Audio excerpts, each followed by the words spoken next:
Beleza, galera? Vamos para a aula de Guerra Fria. Pega a fita, só vem. Guerra Fria. 1901, Guerra Fria, módulo 4, só vem. Pós-guerra. Truman, presidente dos Estados Unidos, depois da Segunda Guerra Mundial, a gente viu muito isso, beleza? Autorizou ataques de bombas atômicas à cidade japonesa. Mano, é só você ter um pouquinho daquilo, qual é o nome daquilo mesmo? É isso, cérebro. Só ter um pouquinho de cérebro, você vai entender que, na verdade, foi simplesmente para poder demonstrar que os Estados Unidos era muito poderoso. Eles fizeram isso por essa finalidade, tá ligado? Tipo assim, eles queriam mesmo mostrar para a Rússia quem mandava na bagaça. E jogaram uma bomba, na verdade 2 bombas atômicas no Japão. A gente bem, na verdade, sabe que o Japão antes, de fato, não chegou nem no solo americano, mas lutou contra alguns domínios americanos, principalmente Pearl Harbor, né, que ficou conhecido com os kamikazes, aquela coisa toda que a gente já viu na Segunda Guerra Mundial. Mas, mano, como é que você... estávamos em guerra, ninguém estava mais guerreando. Os Estados Unidos vai e taca 2 bombas. Mas isso aí deixa para daqui a pouco. Vamos continuar.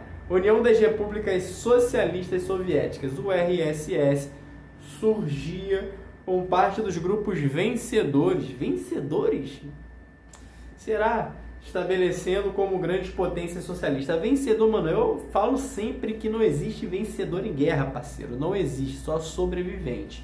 Mas a União Soviética traz parte desses sobreviventes. Lembrando que saiu desde a Primeira Guerra Mundial também e começou a se consolidar em uma nova política. Essa política que a Rússia começou a formar em 1917, quando sai da Primeira Guerra Mundial, é uma política que vai gerar esse conflito lá na frente, no pós-guerra, no pós-Segunda Guerra Mundial, que é a política socialista. Vamos entender? Capitalista é um sistema político, econômico, social que trabalha muito na base da privatização dos meios de produção. Exemplo, o empresário é dono de tudo, da empresa, das ferramentas, do que sai, e eu ofereço a força de trabalho, ou seja, um trabalho livre assalariado.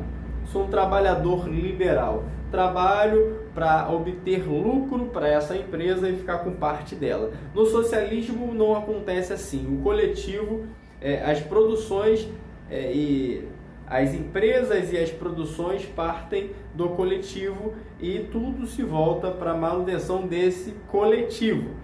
Então, quem vai fazer o papel que teoricamente o empresário faria?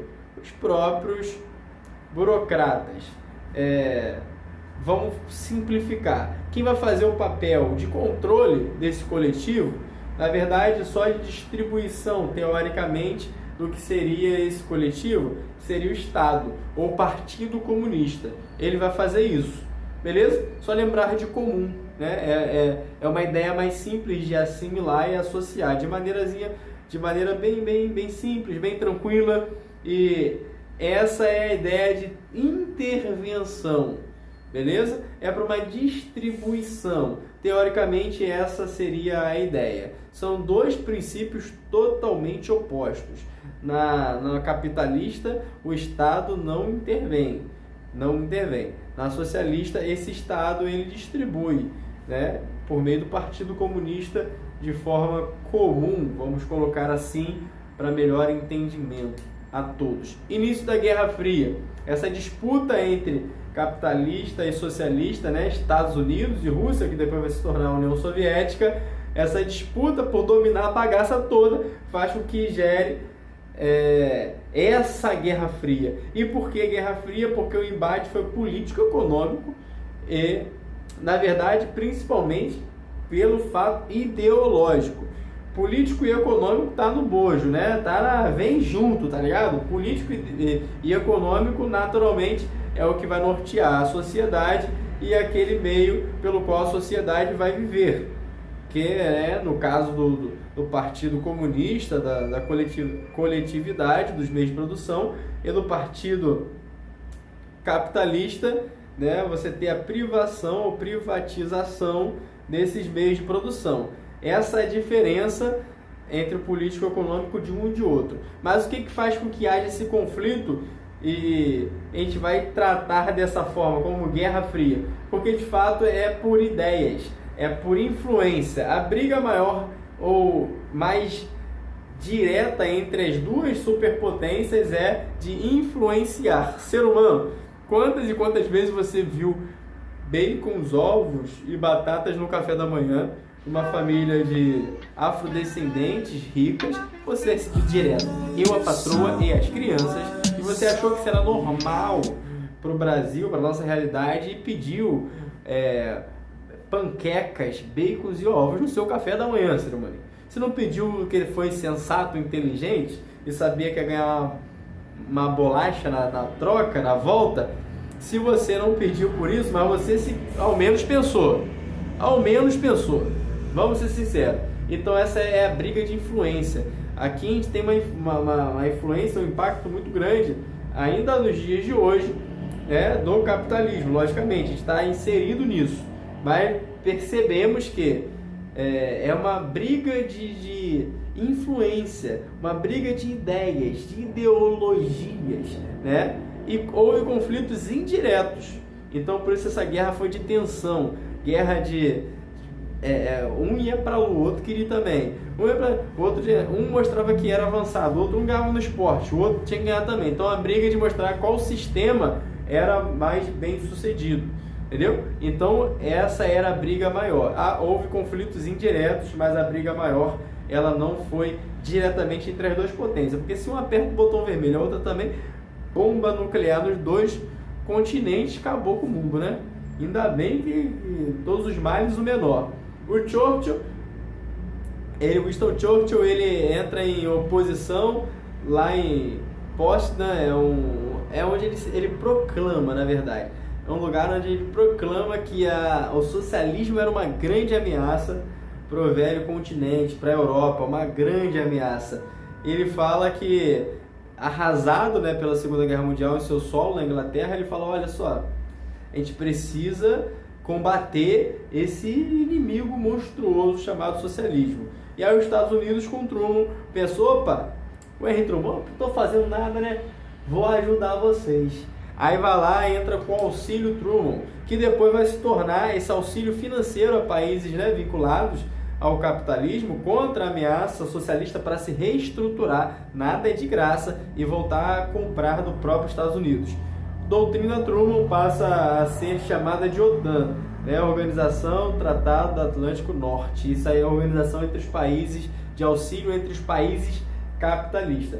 A União Soviética vai ficar de bobeira com isso? Não vai ficar de bobeira, vai ter que correr atrás do prejuízo. Em contrapartida, organiza o Pacto de Varsóvia, países do leste europeus, nessa ajuda mútua, que são países de inclinação socialista, para eles se ajudarem e se fortalecerem. A Alemanha é dividida, meu irmão, nessa briga, a Alemanha é dividida. A Alemanha é dividida em 4 pedaços, fica ali um pedacinho para a própria Alemanha, vamos colocar assim, quase não tem, mas França, Inglaterra e Estados Unidos estão no lado ocidental, no lado da República Federativa Alemã, no lado do capitalismo, esse lado capitalista, aqui, esse lado ocidental, beleza? E do outro lado, dividido num pequeno pedaço, na parte de cima, na verdade, do Oriente, a República Democrática Alemã, que é representada pela União Soviética. Na verdade, é dominada pela União Soviética.